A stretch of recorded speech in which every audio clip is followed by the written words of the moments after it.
whole. And that's what we're trying to get at here, is working from complexity, which is where we're at, and how our society works, and how we've been taught in modern day is to break things into pieces and separate everything. So we talk about in basic universal energy flows, the breathing in and integrating and coming together, or the breathing out and separating or analyzing and taking apart. And Victor Schauberger called these analyzing currents and integrative currents. And he started to have more descriptive names for these two different functions. But they happen simultaneously, devoid of time, devoid of space in reality. Everywhere, everything is breathing. And when you look at the lungs, for example, the lungs expand, which is a radiative function, a radiation, an outward or a magnetism. We'll get back to that chart that kind of joins all these words that mean the same thing and set up for very simple vibrational analysis. So I know it seems goofy, but it's often better to work from complication and funnel it in to simplification. And next month's webinar, what I'll do is I'll break it down into a single vibration, and we'll look at all the different qualities of one vibrational cycle and how it relates to energy. And then we will tie that into real world examples of vibrational measurements and water. And now we'll be able to understand what water is doing, and we'll look at a real world chronological chart of water with too much energy put into it, and look how water adapts to make it just the right amount of energy put into it. And how water did that is by changing itself, by changing its own structure, and by changing its environment. And so I'll document that in great detail over a long course of time. And on LinkedIn, I have my own personal LinkedIn page where I'm taking hundreds of experiments that were run by myself and groups of people between 2007 and about 2013 was the intensity of it. And it's not all the experiments that were run, but they were telltale things about what water was doing, and how I came into the world of liquid structure water, which we now know we have, solid structure at room temperature. We have ice. I call these the 6 allotropes. So we have two types of solids, one at room temperature that's made under certain homeopathic conditions, one that's done at the freezing point, which varies slightly around 0 degrees Celsius or 32 Fahrenheit.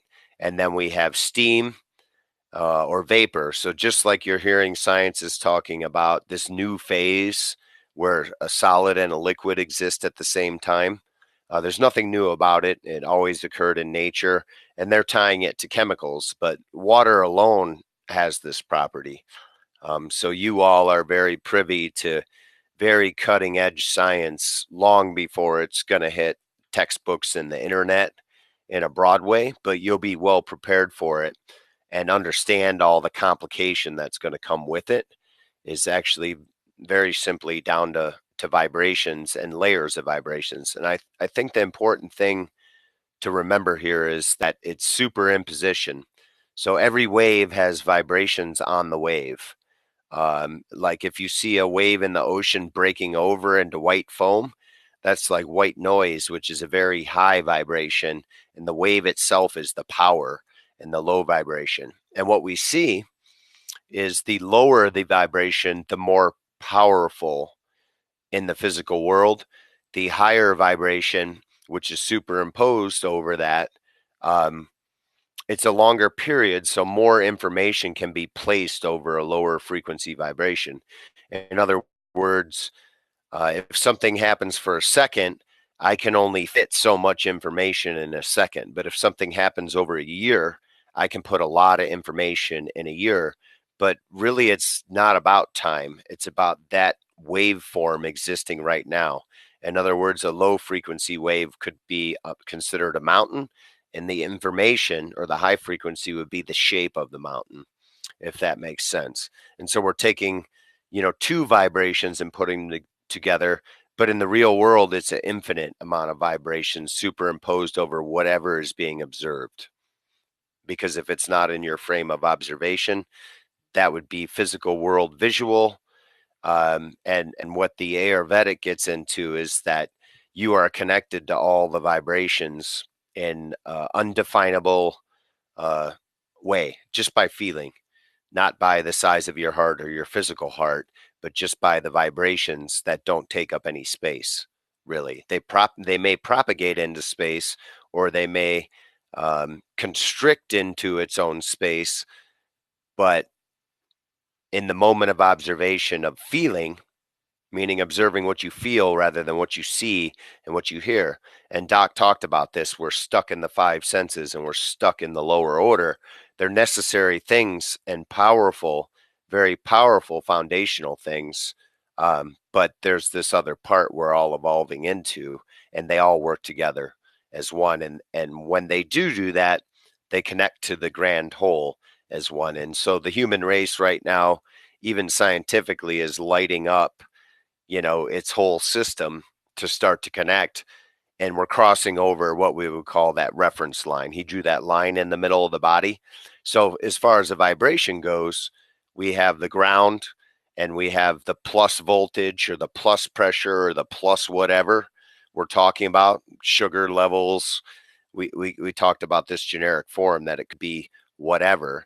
And we use these generic principles, and we have assignments to them to kind of say, when we're in this region, it's going to be more round and more powerful and more creative is the power there. And he talked about the information or the idea is the male moving into this middle ground of manifestation, and then the female energies being the actual creative manifest.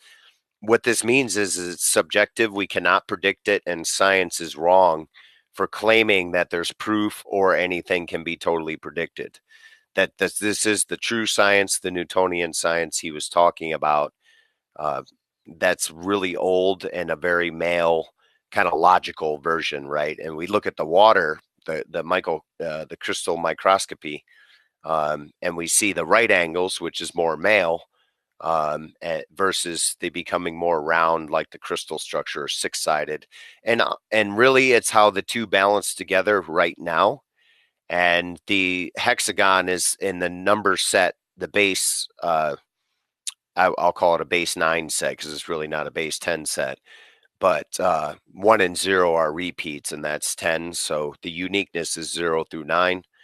And we see the integrative function in that sense with the number 6, meaning it's in between square and in between fully round. And round has its advantages of thermal stability, and linearity has its advantages in shape, right? Because you put a bunch of circles together and they won't pack and take up all the shape. You put a bunch of squares together and there's stress point weaknesses at the corners, at the 8 corners in 3 dimensions of a cube. They're weak shapes, and then we see the perfect balance between strength and space efficiency is the hexagon. And this is why water represents, in many cases, nature, and nature represents the hexagon. And we talked about the linearity, and there's always kind of a magic trick in this because nothing's fully linear and nothing's fully round. And you can see this manifest in human psychology, where right now there's a big debate that the earth is flat. No, the earth is round. And you see the energetic dipole coming out where there's evidence for both. But like Doc talked about, the programming of separation that's gone on for probably the last thousands of years, not even hundreds, is separate. So the people who like the flat earth theory, who are using quantum dynamics to define the flatness, which is fine. It works when you become superluminal. Tesla talked about this quite a bit, and Paul Laviolette talks about this in unified models, that common uh, guidelines that explain how the universe works. Well, the most simplest one that does this is phi, And there's a linear version of phi, meaning the line grows by or shrinks by 0.618 or 1.618. And that's expressed in the dolphin picture here, where we see these are all relative to each other by phi, but it's all made of curves in the whole. Same thing with the finger and a hand. It's in 3 dimensions. The arm is round and the fingers are round, but there's this linear version. And then we talked about how it's basically hidden. That the right angle from here to here and the circle transcribed on it. So the male energy kind of is informational, but it requires power in order to manifest. So I think the females are going to like that, and in my opinion, the females have mostly been running things. Just ask any guy if he really designed the decor of the home that they live in. You can kind of see these things, that there's these energies of strength coming out. Guys would say it's over the impractical, and women kind of frown on the practical because it's not very creative. So, but both are necessary in order to build a home. You need the foundation to build that on. But women don't particularly care of the foundation till it starts crumbling. Whereas men will look at, how do we build something that will last for a long time? What is the right idea that we can put a superstructure on that will last, a long time? Just different ways of viewing it. I don't, I can't do anything about breaking up the mic. I have a headset mic, so somebody made a comment. It may just be the internet connection. Some different ways to look at it, that new mathematics that are describing this, and old mathematics coming together with the Fibonacci sequence, which I referenced. You could take any two numbers, and within 9 steps, you will reach the phi ratio. You don't have to start, just the Fibonacci happened to be the most simple because it starts with 1 and it goes linear: 1, 1, 2, 3, 5, 8, 13, 21, 34, so on and so forth. So very defined versions of this, which build the science. I'm not going to go over some of the verbal details. You even saw some fractality and the Ayurvedic expression that the part is the whole and the whole is the part. And what that means is fractal in modern day terms, is that in any one place, if we go back to fractality, all it is perspective, of micro perspective, and zooming in, zooming out. And, a telescope is a microscope for the big picture, and a microscope is a telescope for the small picture. And you see how our words always have dual connotation. And that's a very Eastern philosophy, the Tao. As soon as you go to speak it, you have said the opposite, unless you know what you're speaking of. And here you see the whole is a triangle, but if we zoom on any one part, we see the same thing, no matter how far we do it. From an infinite perspective. In music, so the doc referred to in all religions, and this is what is really cool, is science tries to be this over male. We have the definition and answer for everything, and therefore we have proof. And there is a probability and a very defined part of science, and that involves repetition and sharing, believe it or not. If you don't have repetition and you can't share what you repeated, then it is not science, and it's not any kind of reality. It's localized to the observer and the observed. And this is where water is the bridge here, where um, you don't want to market this kind of thing and say this. And I often, the whole society is not ready for all this. You all are on a cutting edge of it, and probably have been your whole life, whether you realize it or not. And there's other parts of society that take on a different role, but we all progress together. So running too far ahead is no good, with too much information and not enough power.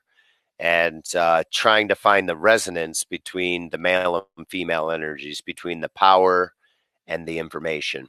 And so, this business was built on very general information, and the right people at the right time. And then it hits a plateau where science wants to know more because it didn't go away after 10 years. But if science would get out of its own way and look at its own history, from the past now to current, from ancient to the 1900s to now, it would start to see that the problem with science is it thinks it's the God of truth, and it's not. And it's not very powerful. It's a lot of information without much power. So we keep preying upon these two um, words that are incomplete, and we don't really have a word to put them all together except for resonance or harmony. And Doc mentioned that before there was anything created, before there was light, there was sound. And so music and vibrations alone express this phi ratio, which here you see is the first, you see 1 1 2.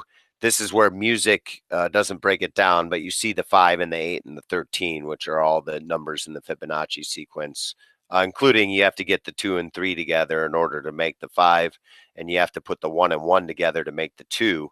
And 1 and 1 together would simply be the octave. It would be a leap where the pattern repeats again. And so you jump over the pattern and you do a higher frequency pattern, or you jump over the pattern and do a lower frequency pattern. Very, very simple when you look at it. So this is where vibrations are the core of things. I'm going to get off the topics of pH and all that, and viruses and bacteria. And we come back to universal principles of motion. Dr. Gerlach brought up a good point where he said he normally associates implosion with male or female. Well, implosion and explosion are both male and female. Either one can accomplish both, and it's a matter of circumstance. One tends to lean a certain way, and the other one leans another way, but a balanced male and female will equally use both to get away from these words, which have inherent meaning. Like gravity kind of has an oppression quality to it, and density could be good over here, but not good over there. You want it to be lighter, or it's too simple and not deep enough, and you want more emotion, so you want more density in emotions. All depends on the observer and the observed, again, the relationship between the two. So science starts with the relationship between the observer and the observed, which means if we're testing, you just want to be purely an observation. You don't want to expect that structured water is going to work or expect that it's not going to work scientifically. You want to remain neutral, where they're kind of teaching the analytic view of science and have been that you want to come into it skeptical. No, you don't, because you're affecting the outcome of the observed when you come into it skeptical. You are also coming into it shifting the outcome when you expect a positive outcome. You're not being scientific, you're not staying neutral. But obviously, if we're addressing water and our own health, we do know that there's good scientific evidence to support that our thoughts interact with the water. And if we have a positive outcome with our water and we structure it, these two are synergizing. Why? By copying nature. Nothing. I could get into Venturis and standing waves and material transfer and piezoelectrics and magnetic fields and electric fields and all this stuff. But the reality is very, very simple. And I think Clayton Nolte, the founder of the company, did a great job of expressing all that. Problem is, we're all programmed with a lot of doubt. And if we go down that road, we have to be willing to accept that we can make water better by our attitudes alone.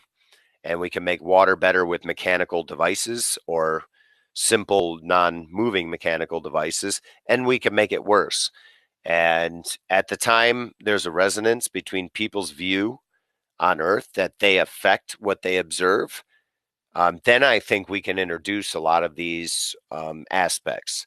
Until then, I think it has to be realized that your market is going to be really, really small if you think that the world is ready to take full responsibility for every thought, every breath, every action they do. And my observation from the whole is that it's not necessarily what I see without weighing in positive or negative, and we are on that timeline. We are heading there. I don't know how long it's going to take. And if you put time into the equation, there's issues. So I don't care if it happens tomorrow or 10,000 years from now. I'm still going to do the same thing in my expression from the science community and what they're saying and what their perspective is, and into all the other communities of Murphy's Law that if anything can go wrong, it will go wrong, all the way to the people who go, everything's good all the time, and they're not affecting the changes that need to be changed, when in truth, we're all going, this is not good right now. This thing we're observing right now is not good. The way we are being taught about how the universe integrates with all things is not good, in my opinion, right now. And it's part of the reason why I do this and why Dr. Gokal does what he does and why you all are doing what you are doing. And you just have to be careful with the timing. You know, if you're playing with a band of 12-year-olds and you're a superstar guitarist that has made millions of dollars playing in a professional band, and you go to their band practice and start playing crazy stuff over the top of everything they do nonstop, the little guys are going to either quit music or throw you out. That's the beauty of music, is it doesn't really take any knowledge to understand what works and what doesn't. It's very simple. At any rate, the reason why in the duality I chose implosion, and this helps to understand how to think things out, to give you confidence to hang in any type of language or environment, no matter how deep the science. You know, if you're talking to an NMR physicist and asking him how an NMR machine works, you can just ask, well, when you said that, was that expanding or contracting at that point? What's it doing? And resonance seems to be the hard one to tell. It's like where the two become one, like lungs. So let's use the example of lungs, like I was talking about earlier. As the lungs expand, right, they create pressure in the body, but they create vacuum inside themselves. And as the vacuum is created, it's simultaneously filled by material, which creates pressure. In other words, we have a lot of movement and a lot of motion of many particles. I mean, I don't know the exact. It's in molar. You're probably breathing in a gram out air, so that'd be 6.02 times 10 to the 23rd. 23 zeros, of a hydrogen atom are filling your lungs at the exact same rate that you're drawing the vacuum by expanding them, but you're also pressurizing the body. So it's all about defining what you're observing. Are we defining inside the lungs or outside the lungs? Are we defining inside the water or outside the water? Inside the proton, outside the proton. You get the point. And so implosion, because the male is generally seen as more finite, more pointed, coming together and piercing, implosion is the process of bringing things together. Expansion or explosion is the process of taking things apart. But you also have to realize which one were you talking about. So where are you placing this reference point? So in other words, there's no words that can really describe it, and everything is in process. Remember how Dr. Gokal talked about the idea, the process, and the manifestation. So the balance point between the male idea and the female manifestation, which both male and females do all the time. So this is not really about the physical, is a process. And so the process of implosion is male, pointed, sharp, coming together into a line. And the process of expansion is round, getting bigger, less surface area, outward motion, manifestation. So it's because of how we've been taught that these have positive or negative qualities. And definitely there's a lot of males right now looking at, science in a different way from a female perspective rather than a male perspective. And the biggest egos are going to hang on to the male perspective, and those letting go of their egos are going to move to a female perspective at the chance or likelihood of overshooting. And now we all go through this cycle, and you can see on this graph, again, that could be that. And Dr. Gokal talked about how you get stuck. In our last webinar, I talked about how there's this mean line say the lower chakras and the upper chakras, and when we're functioning properly, we alternate. Or in the region of health, we have these waves that match up and cancel each other. That would be like a lung and pressure, vacuum and pressure. We want to bring a sequence to it, but it's happening at the same time. The same time the lungs are expanding, they're pulling air in at the exact correct rate. And then we can complicate it from there as to what goes on in the real world, but just very simple. We step outside of that world and we start to oscillate on this main line. And as we move further away, it's likely we jump up. So we talked about the movement going and jumping up. And this is what vibrations do when they get stuck. They move to a different line. And these are all no good, no biolife supported, no biolife supported all the way around at these extremes.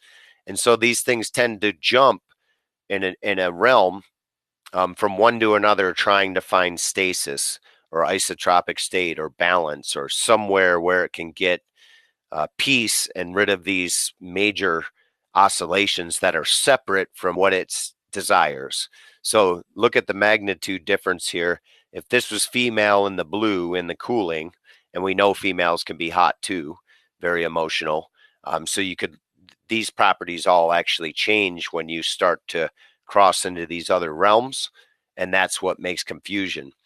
And you can actually document this stuff with water and vibration. So these things aren't derived from theory or religious statements. They're derived from actual measurements that have been taken that are very, very repeatable. And what we'll do next series is analyze just one of these and talk about the four parts and talk about how every male has a female in it and every female has a male in it, and talk about the natural asymmetry that occurs that gives the strength and weakness of the male, and when combined makes a stronger whole, which that was given in every marriage speech, in every wedding and every religion as we all grew up. But the reality is I think it's something along the lines of a 70 to 80% divorce rate now in actuality, where it used to be 50-50 when I was a kid. And now it's kind of 60-40, and it's predicted to be 90-10, except there's certain religions that are forcing people together. Well, why is this? There's all sorts of subjects and theories to that are sociological and psychological, but it really comes down to understanding these types of things, which could be demonstrated literally to a third grader by the time he or she graduated third grade and went to their thing. So when we look at the yin and yang and the ancient teachings, pointed and hard, the knife, the needle, that's very male. And then we see, the hot, the pain, the disorder that causes, the light. So there's positive and negative in all that. And we've referenced before, that's what the white dot and the black is. And the black dot and the white is there's actually four poles. And there's one that's, if we look at this white line, it's plus and minus on the bottom, as any oscilloscope you pull up or anything is going to show this, and then plus up here, and there's a reason for that. And then there's also a dividing line, a quadrant. And the truth is, when we get into vibrational analysis, is that departure from what exists in the line of motion is a certain type of energy, which is normally associated with male. And then the return to center is another polarity. So we have a plus and a minus in a plus region. And we also have below the line in blue, heading away from zero, a plus and a minus going back to zero in the minus region. And that's why you could literally arbitrarily name all this stuff. This could have been a plus minus up here. If this was calculus or trigonometry, this would have an XY axis, and this would be, plus Y and minus X, and this would be plus Y and plus X, and so on and so forth. And this would be minus Y and minus X down here. So this doesn't follow the convention of trigonometry. I use this, to kind of be very clean with plus is male and female is minus, but we could easily say it the other way. we'll get into cationic and anionic and magnetism and electricism and define those, so we can get a common language, and it's going to be different with everybody. And then we'll finish up before we get into waves next week, and then we'll take questions. This is kind of putting it into a practical world and complicating it a little bit, but it's something to start to think about, that the plant is not something that grows out of the earth to be harvested. The plant is something that grows the earth. Right? The earth grows the plant, and the plant grows the earth. And going forward, there's only a few guys out there talking about it in modern day, but the dividing line between a true plant, and this could go for human beings, in my opinion, too, that are in symbiotic relationship with the earth, they both provide forward for each other. So out of the earth comes the plant, and as the plant grows, it builds the earth. So there is no, the plant takes away matter out of the earth. And I always make this argument to scientists and doctors that if it was true that it was a zero cycle, the earth would have to be the same size and come out of nowhere. Some religions talk about this, and is very true in the now. But if you look at the pattern and you're interested in the pattern of observation, not so much just observing what you saw on Monday, but what you saw on Monday to Friday and how it changed, you see that the two both grow each other. And now we have the opportunity to go, well, where does the energy come from? If both are manifesting matter, the earth is growing and the plant is growing, and must be drawing on something somewhere. And our science says space is nothing. So, we're drawing on nothing, but that's just beyond our perception, is all. In other words, they've come to the conclusion that space is full of energy that's beyond our perception, that works up into our region or our zone. It expands the female energy into manifest and comes to be where we can see the electron. When a lightning strikes, we can't see a single electron, but we can see groups of them as light, is the honest truth. So what we have is an antenna that converts very undense matter, CO2 from the air, and moisture in the air, takes it down through the plant. It becomes a sugar in the leaf that the plant can't use. Phosphorus takes it down, these sugars, and then the thing we want to start to learn here is there's a difference between pressurizing the plant to take this stuff and allowing the plant to ask for it or vacuum it, pulling on a string versus pushing on a string.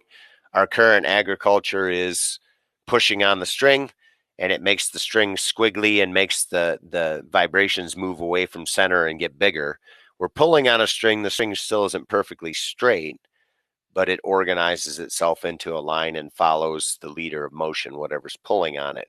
And that would be our molecules here.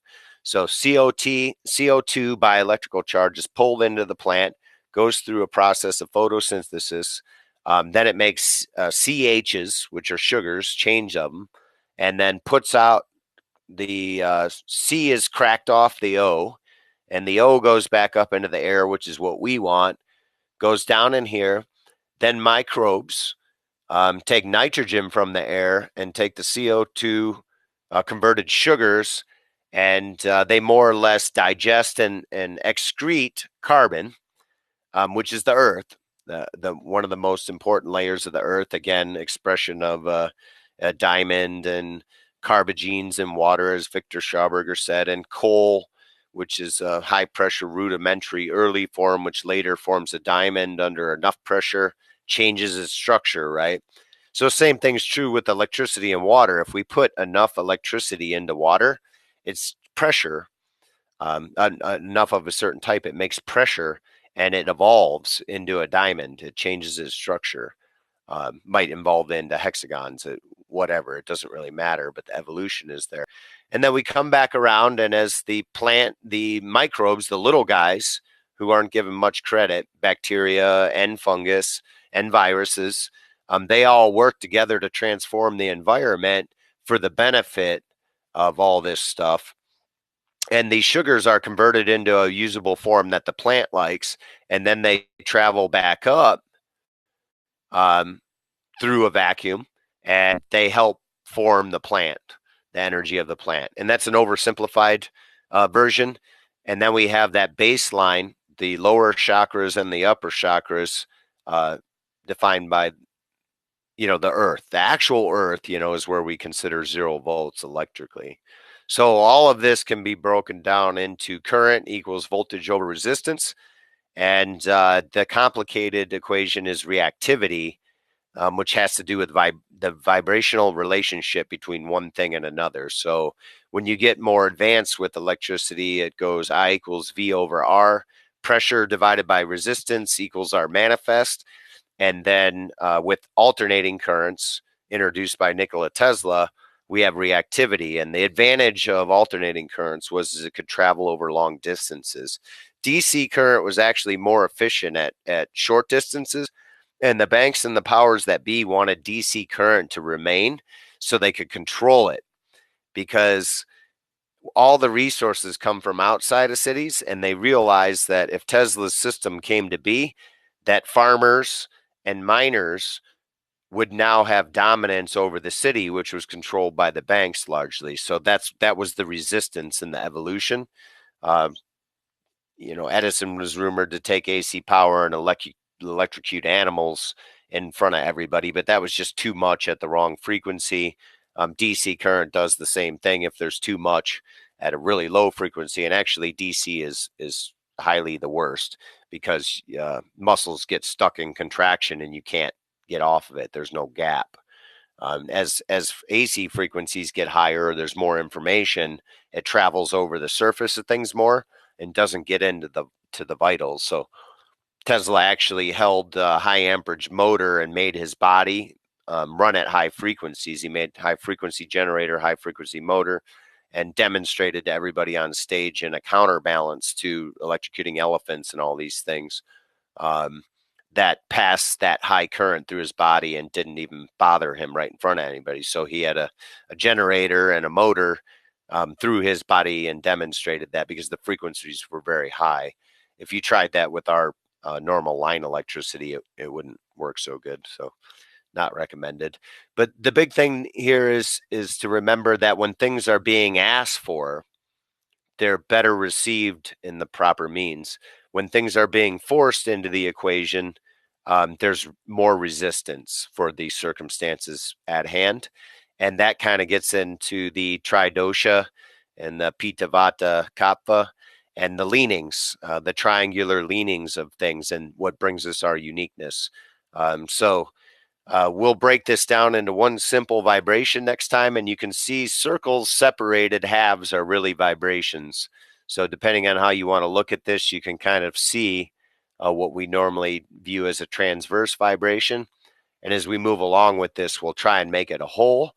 And just for reference, the design of a sphere and multiple spheres being put side by side in our device, that takes the waveform of the water and splits it into two poles that are phased together.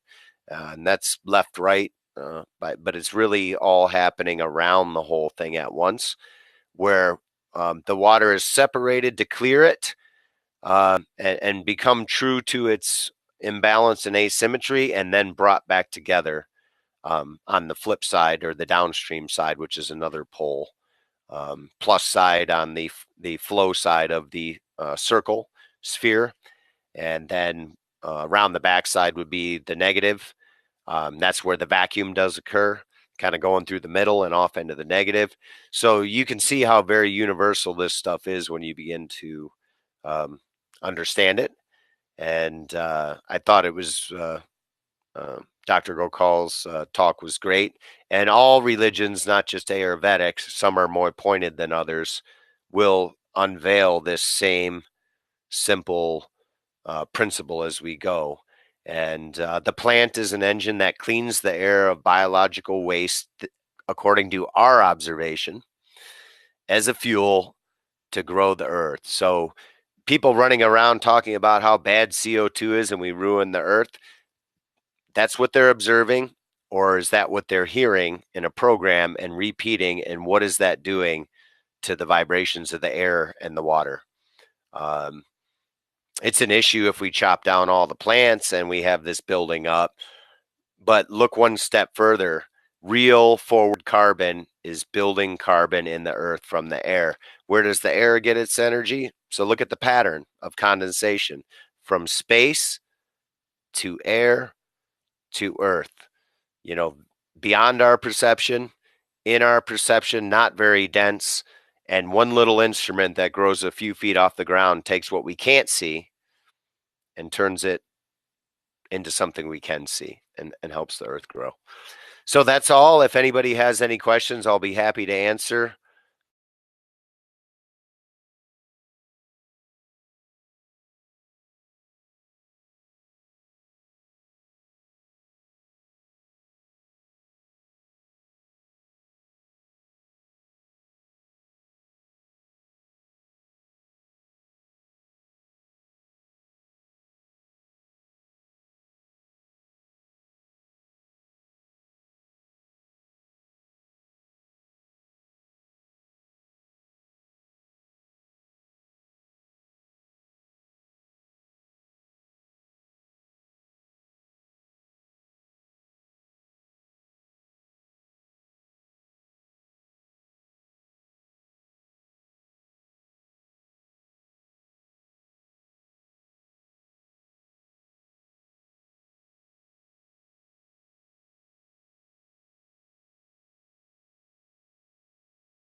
Oops, sorry. Can you guys hear me now? Okay. Sorry about that. I don't know where I dropped off at. Probably doesn't matter too much because the bottom line is here's a picture of the water crystal quality before a filter that was very good water, and then sampled after the filter, and you start to see the right angles show up and the clumping and the loss of natural geometric quality. If this water did have a lot of mechanical toxins in it, then depending on what kind of filter it is, this water wouldn't have been this good quality if it had a lot of mechanical toxins and energies in it. And so, therefore, the filter wouldn't hurt as much. It would not make as much of a change. This is showing very good water being put through a filter, and the result is a degradation in quality. That doesn't mean it's that way all the time. I'm sorry, I got a new headset and I hit a fancy mute button on it on accident. So hopefully that answers the question there with the filtering. Now, there's nothing wrong with filtering, but you have to make sure you change your filter on a regular basis because it's concentrating gunk. Um, I was a nuclear background guy, and we were having an argument back in 2006 online, uh, and or somewhere around, maybe it was later, somewhere around Fukushima, which I think that was later. And everybody was talking about filters that could trap all this radiation. And there was another nuclear guy on the whatever chat it was, and he said, "Yeah," he goes, "a little bit of uranium coming through and getting to you isn't going to do that much damage, but when you concentrate it all in your filter and make a lot of uranium or whatever the radioactive material is in your filter, then it's going to get together and start synergizing in the wrong direction. So absolutely do not filter radiation and concentrate it. That's the whole problem. Uranium's all over the earth in dilute form, and mankind went and mined it all up and built bombs out of it and made nuclear reactors out of it. So that's, you don't want to concentrate bad stuff too much. So structure your water after you filter and use whatever filter you need, and realize that your belief and your knowledge and the totality of who you are and your interaction with water have an effect on the water without a shadow of a doubt. And uh,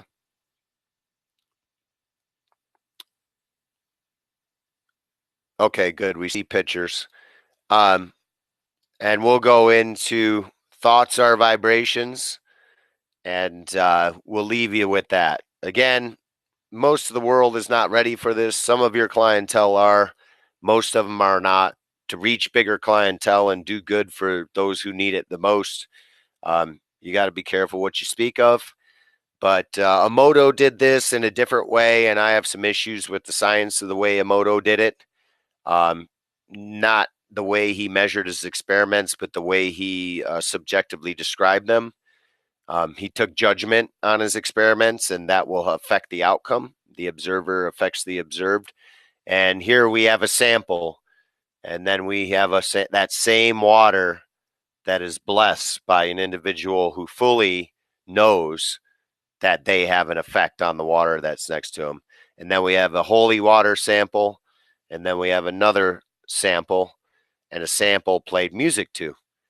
And notice they don't say heavy metal or classical music, because the observer observing the test's love of music is what affects the outcome, not necessarily the actual music.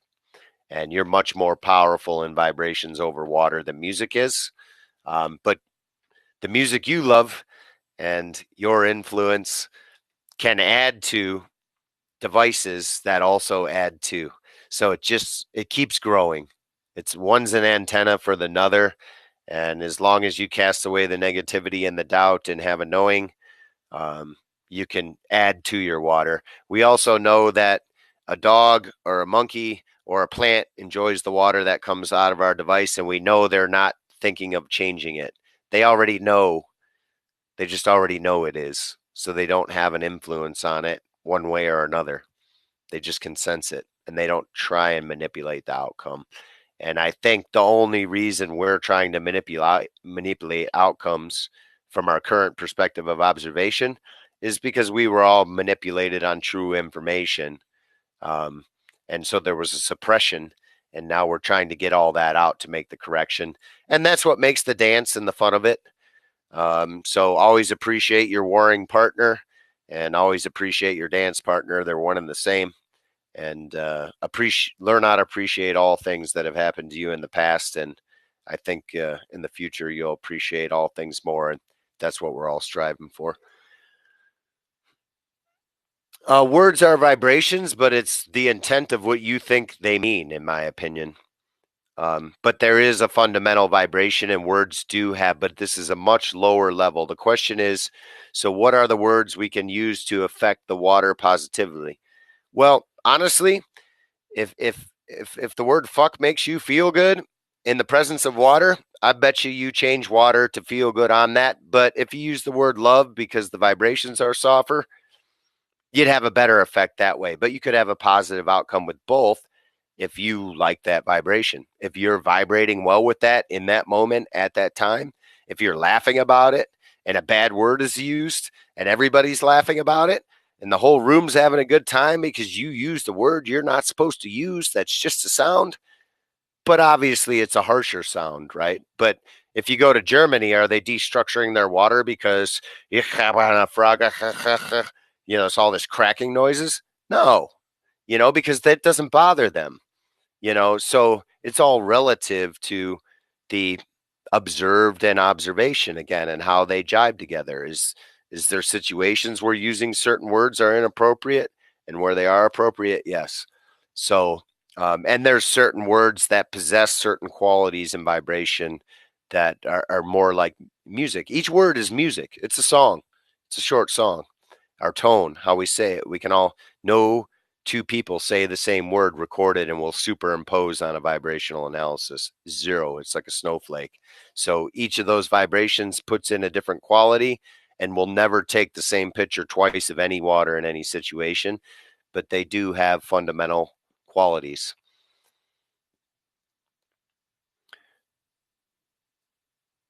So that's that.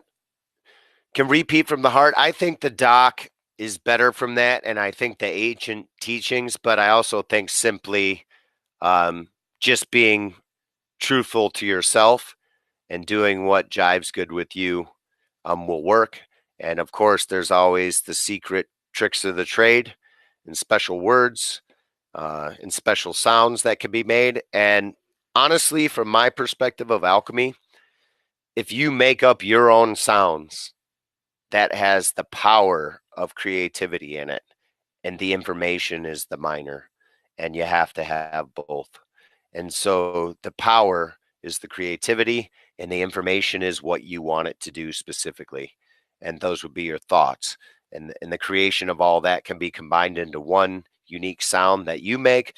So instead of meditating and going, oh, oh, derive it into your own, because alchemy is nothing without creativity, and that's the magic trick. Is there's all sorts of crazy alchemy taught throughout the history, and even Paracelsus himself, considered largely to be the father of alchemy in recorded times, will repeatedly say without creativity this is all nothing. It's nothing. It's finding your spot in this and being creative that allows all this to be. And I think that's the beautiful thing about it. It's your own freedom. You don't have to share it with anybody, but if you want to, it's good, but it works most powerful from the source. And if you've never heard it before and you love it, then it's the best and then it'll work the best for you. And it'll change your water to a more positive influence, the best. And just play with it. Have fun with it. Create, no rules. Yoga isn't first about, you know, doing the praying mantis. Yoga is about stretching. And anybody who stretches is going to be healthier than somebody who doesn't. And anybody who does yoga is going to be healthier than somebody in that fashion who just stretches. And the person who makes up their own yoga, which is all movement in any direction beyond what you think is possible, will do far better than they would have off of repetitive, uncreative yoga that's in every book. I hope that makes sense. And Oh, bulk water molecular structure versus water molecular structure and how it relates to free hydrogen and oxygen. Okay, big question. Um, so the structure is going to be your general or your foundation, and that's going to start to show, some type of general pattern. Here we have a linear pattern, and here we have a radial pattern. More specifically, we have a six-sided radial pattern and very symmetrical is interesting. And here we have a different water, of like a crystalline structure, and this is actually what the structure of our device looks like. Um, for certain reasons, and we would have to know the music maybe to understand why it came out like this, or maybe what else was in the water. If there was silicon in the water, I would expect to see this or something, along the silicon lines. And so there's one way of looking at it. Now, as these patterns of energy, um, I guess it's important to note now that the water is the negative outline shape, and uh, gravitically restricting these crystals, just like a plant, like gravity restricts the upward growth of plant. So you have two energies, the one breathing in or the one moving in, which is gravity, and it's the resistance against what's moving out. And the balance of the two are what stop implosions and explosions from happening. And I've talked about it before. We'll get into some videos. I'll start articulating a little bit better what I'm speaking of. But a bubble that collapses without uh, spin ends up imploding on itself and results in an explosion. And we can break that down once we learn more about the waveforms and all these four poles in the simple way. We can talk about more about that.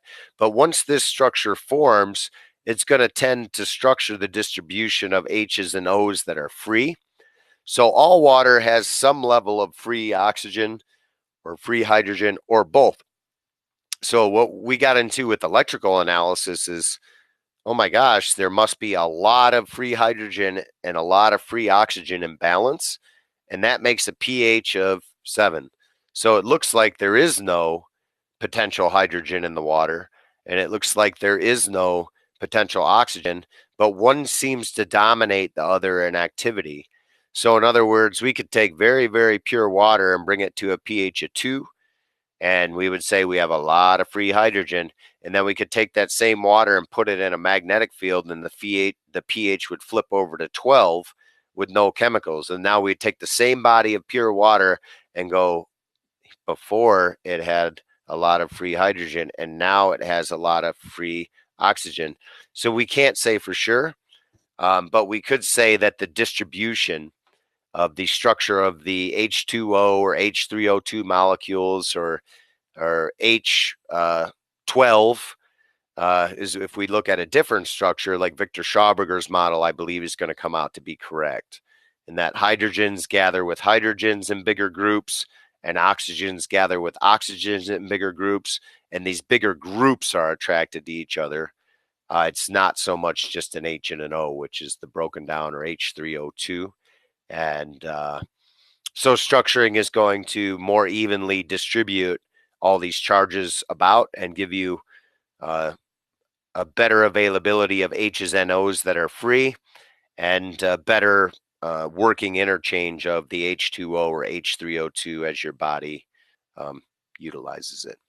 I hope that answers any questions on that matter. If not, go ahead and ask me more. I'll see if I can get into it. Um, Olaf missed Dr. Gokal's webinar. All the recordings are available on naturalactiondealer.com. Every past webinar will be archived and available there. All right. Well, you guys have a wonderful weekend. Have a great Easter next weekend, and we'll look forward to keep simplifying on this and having fun with it. And like I said, I'm going to get interactive with people who want to get on here and kind of host this thing, because like I said, it's not going to be very long before we're out of stuff for a little while. We have to get creative again, and we're going to have some guest speakers, and we may even have this shift over into a radio show with new guest speakers every week and take it out of the educational format. But at least we have a group of people who are seed. You all are a seed for knowledge, and I want to tell you, this is not my knowledge fundamentally. This is a mixture of my observations with water and certain peoples in history that are not highly promoted. Tesla, Keeley, Schauberger, Walter Russell, Kerry Reams, Albrecht, all these guys. So I like to take the pieces that I go, yeah, that makes common sense and perfect sense. I think anybody could understand that. I'm trying to bring all these pieces together and get it as short as possible, because if you have to read all what they did, you'd have about a 20,000 page book. And I think that's the whole purpose of writing things down and sharing it. It's the old school way is the book, and now we have a modern day, and we need to try and simpler, get simpler as we become more conscious, and make it so we're all a seed together, rather than just one person here and one person there. It's 40 or 50 or 100 of us all together on the same page that goes, yeah, you know what, that makes sense. Like, there's no ego inventing this. This is just what the world is doing that we're observing, and that's beautifully simple. And from that seed, we can grow something. And that's the whole idea. Is it's not just about selling a device or water. It's about all of it. And I really enjoy the opportunity to share this stuff. And I always like to thank the spirits of those who are still here and not here that took the time to write it down and could make the joy of sharing and the aha moments and the common sense. So have a great weekend, and we'll talk again soon.